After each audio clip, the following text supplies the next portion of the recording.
Greetings, my fellow Fannie and Freddie Mac warriors. Today, I want to pay a little bit of attention to the group that actually don't need attention but want attention. So they want so much that, for example, they use our symbol Fannie and Freddie Mac for when they talk about their debt. So I want to talk about the preferred shares. Normally, company has the regular shares, it's common shares like Fannie Mae and Freddie Mac, FMCC, and FNMA. In case that company needs some extra money, it can issue preferred shares. It is not done always, but it is good way to make the money. So those shares don't have any rights in the company. They're like a debt. They're not like a bond, because in case of the liquidation, they have the right on the equity, but they're below the bonds, the company issue, but in case of liquidation, but above the common shares and regular shares. So they have the value in case of the liquidation and in case that company needs to pay the dividends to shareholders. Basically, they're issued in case the company needs the money. The company needs the money, issue the and basically those shares pay some fee. Basically, they call that dividend, but yeah, let's say the dividend, and they have the value, but they're the debt of the company. That is the whole idea. They don't enroll in voting. They don't have any other rights unless it is a liquidation.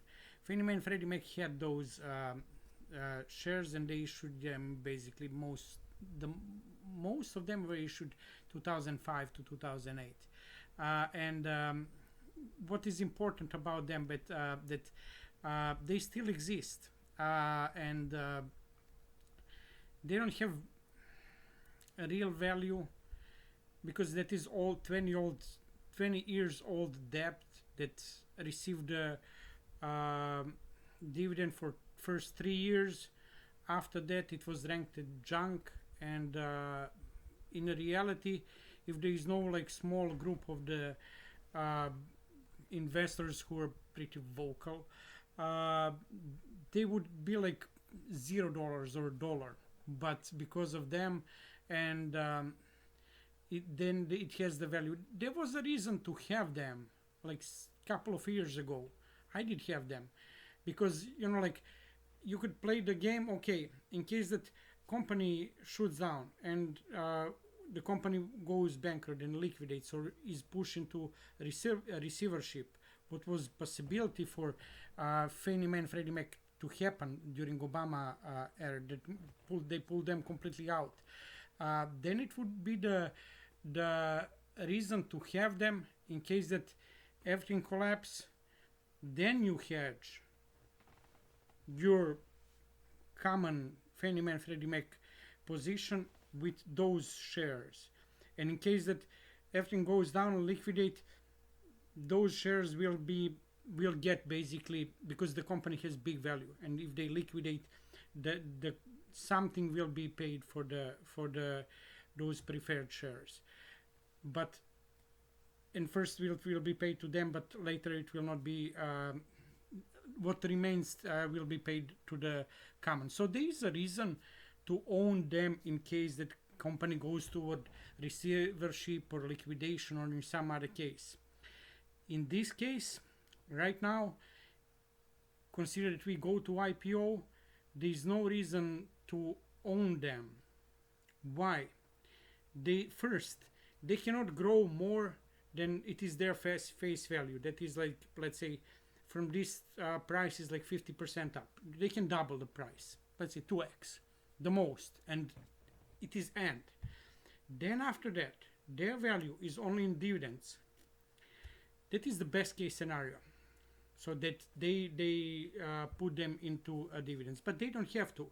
During IPO, they can just neglect them, leave them on the book, and don't care about them. Eventually, let's say like year or two down the road, when Fannie Mae and Freddie Mac start to pay the dividends, then they can put some money and either pay them off or but right now during IPO they don't need to build deal with. That is number one. Number two is okay. That's number two. Number one was their maximum value is double than what it is now. So in case that you invest $100,000, you have 100,000. The most that you can expect is to have 200,000, and that's it. After that, you have dividends, which are like, I'm not sure how much, but I think that certain companies offer right now bigger dividends on preferred shares than they offer to Fannie Mae and Freddie Mac, the return coupon. Like, it's for 4%.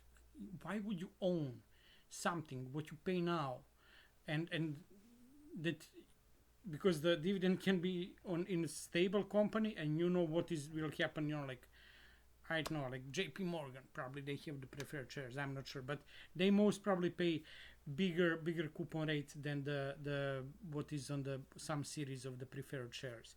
So would you own here or you would own there, in case that you expect dividends, in case that you wanna expect the return on the money invested through the increase of the value of the share.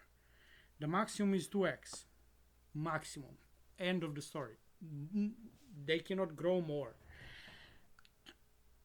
So that's it.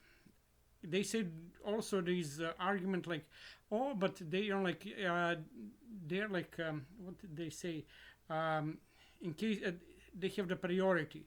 They have the priority in case of liquidation. We don't go to liquidation, we go to IPO. So that is like fake argument.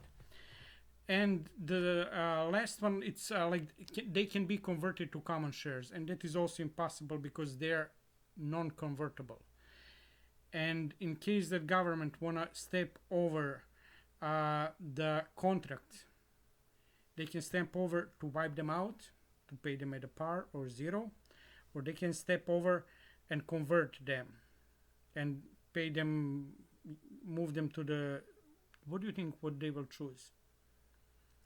I think that they will choose not to break the contract, so that they leave them as they are. That is about them. And in case that I need to choose where my money will go, do I want to pay Fannie Mae and Freddie Mac at this moment $8, and to double it will be 16, because it was 16 and we are not even in IPO, so when the IPO comes we'll skyrocket, or to have like preferred shares which can the maximum double. And Fannie Mae and Freddie Mac from 8, as you saw in my video, it can go like 1,000 easy. If warrants are not executed, it can be like more than 1,000. So you do you want to own preferred shares that can only double the value, or you want to own common shares, Fannie Mae and Freddie Mac, FMCC and FNMA, and go and skyrocket? So you choose. I did choose.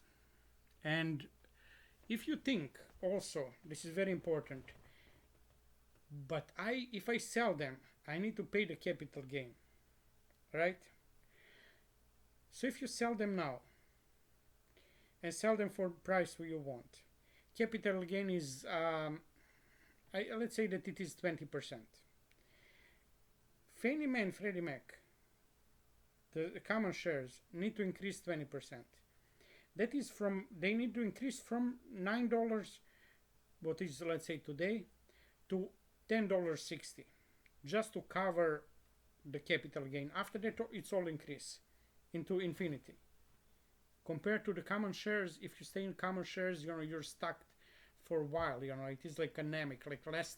Also have in mind that actually broke me. Like I took and put on a paper how much money I would have today in case that I was completely in a common shares, instead of to have the part to to hedge the I said, like there was a reason to hedge it before, but now it doesn't.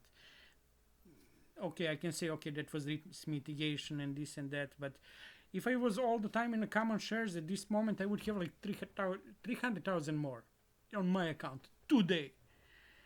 But you know, I believe some guys who were talking how preferred shares are better and this and that, and that is my problem. I lost a lot of money because of them, but it is what it is. So we move on. I still have I made nice money, but it's also you. If you have preferred shares, think with only 20% up, that is like 1060, you will cover the capital gain. But it's not even that. It's probably even less. On $10 you will cover capital gain because you didn't have the full amount of in the capital gain. You didn't bought on a zero and now have like 13, 14, 15, how much it was. And we can grow in case that there is IPO. What do you think? If there is IPO, what will be the price of preferred shares? Most probably, let's say 25, the most. And what will be the price of common shares, FNMA and FMCC? So where you want to put the money? Fannie Mae and Freddie Mac warriors, it's good to be alive. And it's good to have and to be in the investment that will make our future even better.